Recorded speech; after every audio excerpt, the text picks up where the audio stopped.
But who better than me? Welcome back to another episode of the Hardcore Casual with your boy, Base the Kid. Again, please like and subscribe, share this video, friends, acquaintances, enemies, it's all good, all helps me out, helps with that algorithm, you know how we do. So we've just come off of the Anthony Joshua and Oleksandr Usyk fight night, which was a very big night in the sport of boxing, a very significant night in the sport of heavyweight boxing especially. The card as a whole, I'm probably going to give it about a 5. On paper, it didn't look too strong, and there was a lot of fights that failed to deliver, but luckily the main event wasn't one of them. But I'm going to go from the bottom of the card and then finish at the top at the end of the video. Okay, so the first fight was Florian Marku versus Prodan. Name, I forget his first name. This fight was competitive, very competitive, probably more competitive than it quote unquote should have been if you go by Marku's antics before the fight. He didn't really seem to want to engage a lot with Prodan, clearly realizing that this guy is a threat, probably does hold some power, might be limited in some technical aspects, but it was one of those fights where, based on the way Marku was talking in the press conference and in the interviews beforehand, that he was gonna do damage and destroy this guy. He spent quite a lot of time back against the ropes, taking shots on the ropes, using his feet, running around, signaling to the crowd rather than really getting down and dirty and making a statement. Is it because he can't make the statement? Is he just not as good as he thinks he is? It's probably the latter. But he definitely didn't do his stock any favors. And that Conor Ben fight looks a lot further away than maybe he would have liked. Overall, to be honest, the split decision, I kind of thought the Prodan would win. They were talking about the Italian judge only giving Marku 1 round in the fight. I mean, yeah, that was bad, but ultimately, I wouldn't have minded who actually got the decision, because I don't really think Marku did enough to dominate or claim that he was a victor. Prodan could have done a lot more, I guess, to sort of stamp his authority. So maybe a draw would have been a better result overall. But it is what it is. We move on, because as I said, it wasn't really much to talk about. This was a fight we should have been getting in fight camp, and then we ended up having to pay £25 for it. So whatever. On to the next one. So next up, we had Mr. Mundo himself, Callum Smith, back in the ring for the first time after the pretty one-sided beating he got against Canelo back in December. It was definitely time for him to move up. You can even just look at his body and realize that 175 is probably where he should have been for at least the last 2 to 3 years. But the weight looked good on him. He looked happy at all the press conferences, the media workouts. He definitely wasn't having to drain himself down. Body looks like it's filling out over the last 9 months. And of all the fights that were announced for this card, this was actually one of my more intriguing and interesting matchups. This is one of the ones I was happy to see on there. Lennon Castillo. I saw his fight against Marcus Brown, and I saw the one against Bivol. I never saw the other fight that he lost, but I saw those two. I knew what his pedigree was. He's a limited but game opponent, someone that's never been stopped. He's always sort of given a good competitive night's work to anyone he's in the ring with. And I thought, this would be a good introduction fight to the new division. So you get to see, sort of be able to get those rounds under the belt.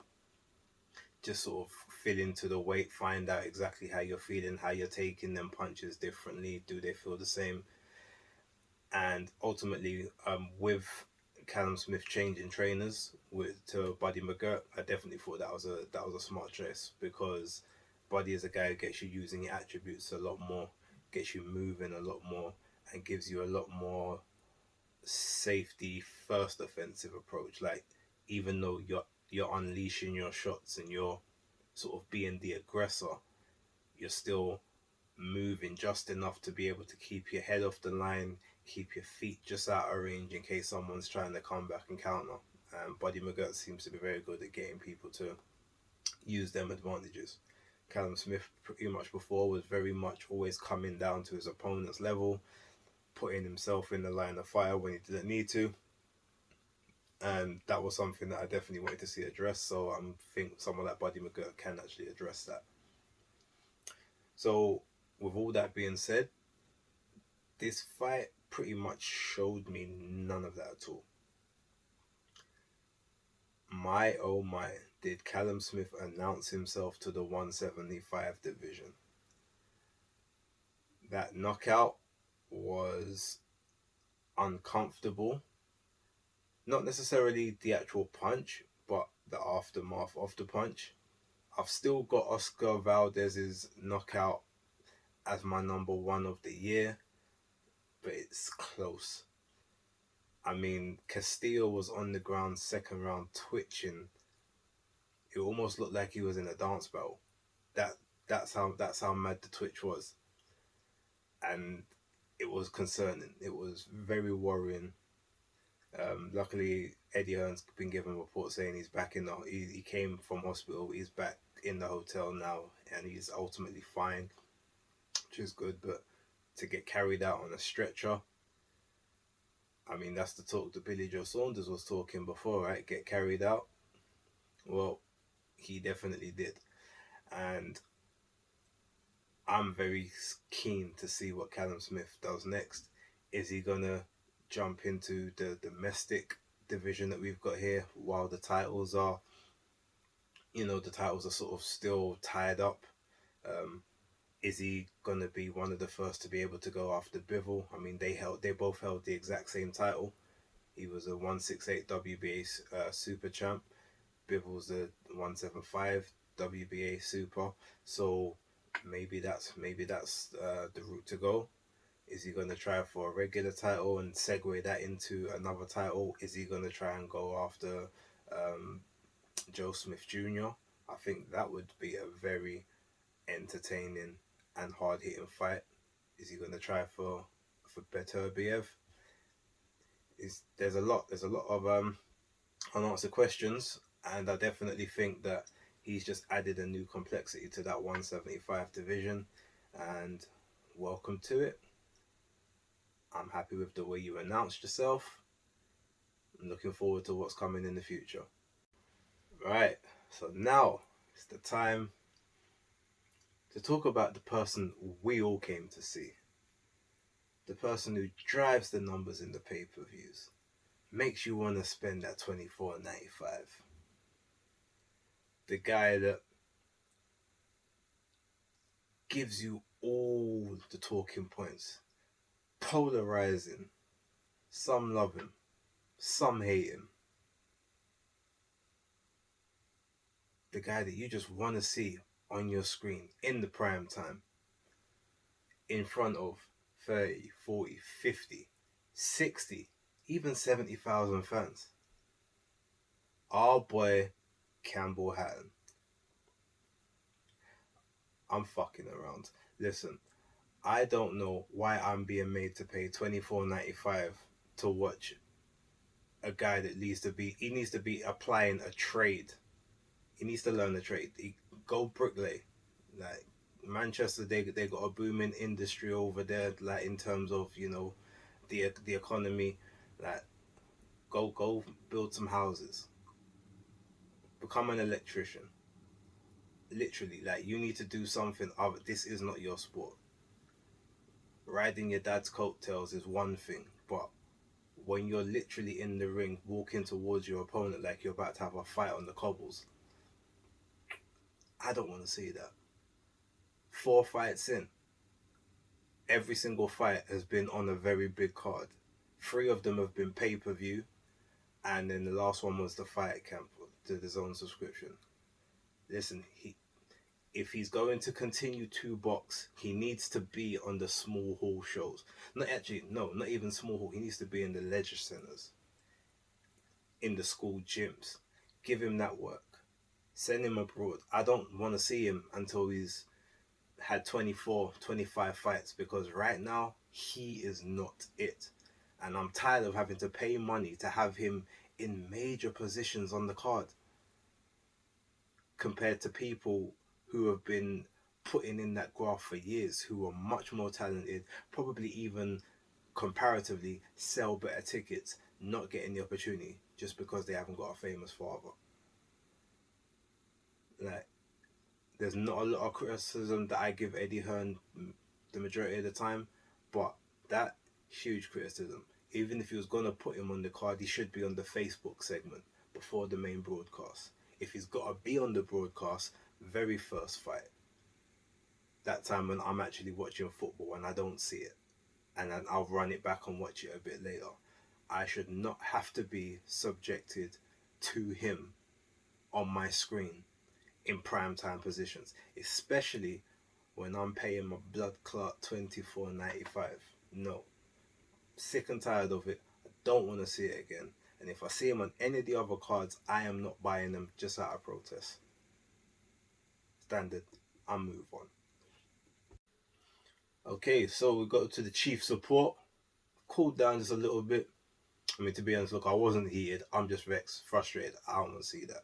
Anyway, co-main, Lawrence Okolie, the source himself, Mr. Founder of the Penny Boys. Now, I will admit, I was one of those people that didn't really like Lawrence Okolie at the start. Like, when it was him and Chamberlain, obviously I was rooting for Chamberlain, little South London bias, cool, it is what it is. But since moving with Shane McGuigan, Lawrence has come on leaps and bounds. He's still very erratic. He still sort of has a lot of, I want to call it nerves. He comes across as so nonchalant and nonplussed, like before a fight, even on the ring walk up. But when he's in the ring, the nerves are there and it shows. Like, he twitches when he doesn't need to, he moves when he doesn't need to, and a lot of the time he takes chances that he doesn't need to just because he wants to get the guy out of it, because he wants to get in and get out of the ring and not have to worry about getting hit. And a lot of time you could see it in his face. So even this fight against Dylan Prasovic, who is not anyone that we have ever really seen or known of before, that I haven't watched any of his fights. None of them were against anybody of note.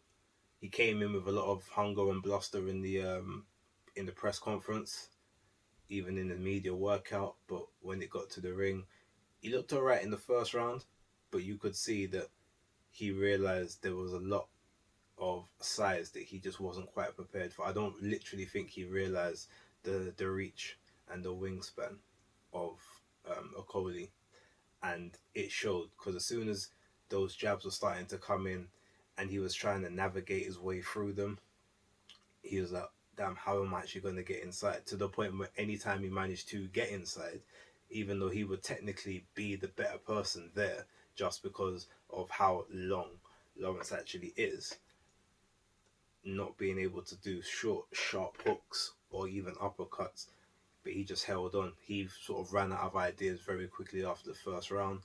Ultimately, it was done within 4, which was actually a bet that I put on along with a different accumulator that I had. So, yeah, it wasn't